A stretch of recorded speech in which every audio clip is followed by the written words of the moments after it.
Dear students, आइए आज पे और पे ऑफ के अंतर को समझते हैं।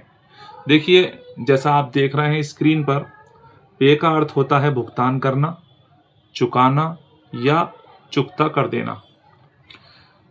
अब हम पहला एग्जाम्पल लेते हैं और देखते हैं कैसे हमें इस शब्द का प्रयोग करना है। आमतौर पर देखा जाता है कि जब छात्र हिंदी से अंग्रेजी का अनुवाद करते हैं तो छोटी छोटी गलतियां कर देते हैं। बस इन्हीं गलतियों से बचने के लिए आज मेरे दिल में आया कि आपको पे और पे ऑफ के अंतर को समझा सकूं। तो चलिए, मैंने एक छोटी सी कोशिश की है, शायद आपको पसंद आए।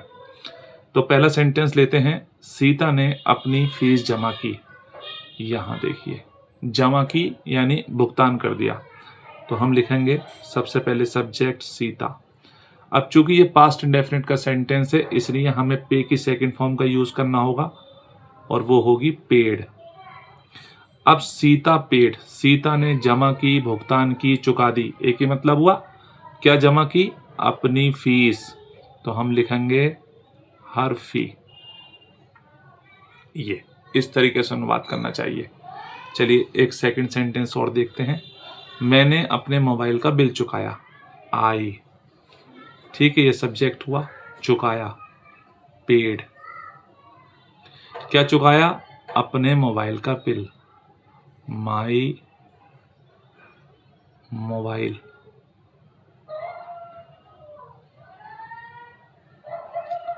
बिल, ठीक, इस तरीके से करना चाहिए। आज उसने होटल का बिल खुद चुकाया। टुडे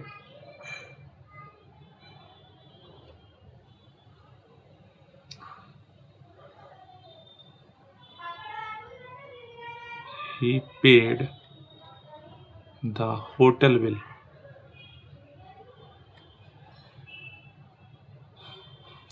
अब यहां खुद की अंग्रेजी लिखेंगे himself।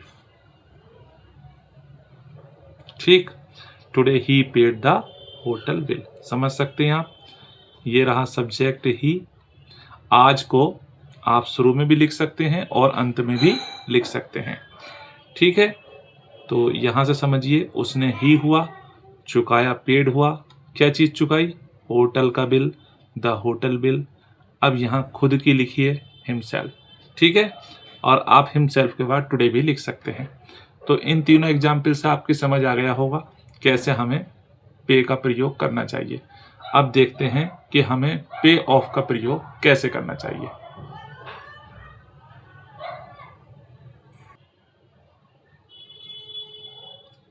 तो देखें स्टूडेंट्स, ये रहा आपके सामने पे ऑफ का मतलब।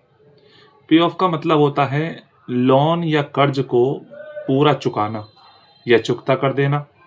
मतलब किसी कर्ज को जड़ से अदा कर देना, यानी कि फिर वो रहे ही नहीं बिल्कुल भी। तो ऐसी कंडीशन में हमें पे ऑफ का प्रयोग करना चाहिए। तो चलिए कुछ एग्जाम्पल से हम इसको सीख लेते हैं। जैसे पहला एग्जाम्पल है, रमेश ने अपनी कार का पूरा लोन चुका दिया। तो हम क्या करेंगे? सबसे पहले सब्जेक्ट लिखेंगे रमेश। ठीक, उसके बाद चुका दिया, पास्ट इंडेफिनिट है, पेड। अब देखो पूरा लोन चुकाया है, पूरा, तो यहां पे हमें करना होगा पेड ऑफ। ठीक है, हिज, अपनी कार का, अपनी कार का लोन, हिज कार लोन। ये देखिए इसमें दिखाई दे रहा। ठीक, देखिए भाई, एक बार फिर से समझ लें। रमेश ने अपनी कार का पूरा लोन चुका दिया।